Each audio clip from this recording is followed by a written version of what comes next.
98 మార్కులు, 97 మార్కులు. ఐన్స్టీన్ కూడా రాలే అన్నాడు. మరి 97 మార్కులు వచ్చిన ఆయనకి ఒక చిన్న టాస్క్ ఇవ్వండి, బయటకు వచ్చిన తర్వాత సైన్స్ని జీవితానికి అప్లై చేసి చెప్తాడేమో అడగండి.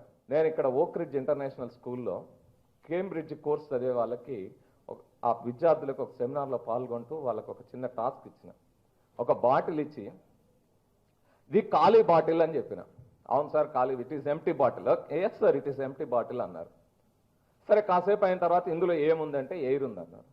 సరే ఈ ఎయిర్ని మీరు తీసుకెళ్ళి బయట పడేసి అక్కడ రూమ్లో ఉండే ఎయిర్ని ఇందులోకి నింపుకొని రాగలుగుతారా అని అడిగిన. 15 నిమిషాలు ప్రయత్నం చేశానండి. దీన్ని ఎవరన్నా ప్రయత్నిస్తారా? మనం సైన్స్ సూత్రాలు చెప్పమంటే కూర్చొని అనర్గళంగా గంటల కొద్ది ఇంగ్లీష్లో మాట్లాడుతూ ఉన్నారు, బట్టి పట్టిందంతా చెప్తా ఉన్నారు.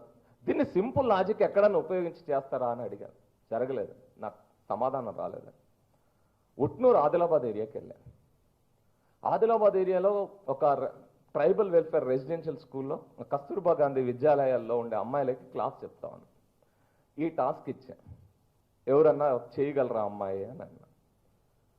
విత్ ఇన్ 2 minutesలో ఒక అమ్మాయి లేచి బయటికి వెళ్ళి, సార్ నేను ఆ రూమ్లో గాలి పట్టుకొచ్చాను సార్ అంది. ఎలా పట్టుకొచ్చావమ్మా అన్న. ఏముంది సార్, గాలి బయటికి పోవాలంటే అందులో గాలి ఉంది సార్, అందులో అది బయటికి పోవాలంటే అందులో ఏదైనా నింపితే పోతుంది సార్. అక్కడికి పోయినా ట్యాప్ దగ్గర నీళ్లు పట్టినా ఈ గాలి అంతా బయటికి పోయింది సార్. అక్కడికి పోయి ఆ రూమ్లోకి పోయి ఈ నీళ్ళని అందులో వేరే మగ్గులో పోసిన సార్, నీళ్లు బయటికి వెళ్ళినాయి, అక్కడ ఖాళీ ప్రదేశం ఏర్పడింది కాబట్టి గాలి అందులోకి పోతుంది సార్, ఆ రూమ్లో గాలిని ఇందులో పట్టుకొచ్చాను సార్ అని చెప్పింది అమ్మాయి.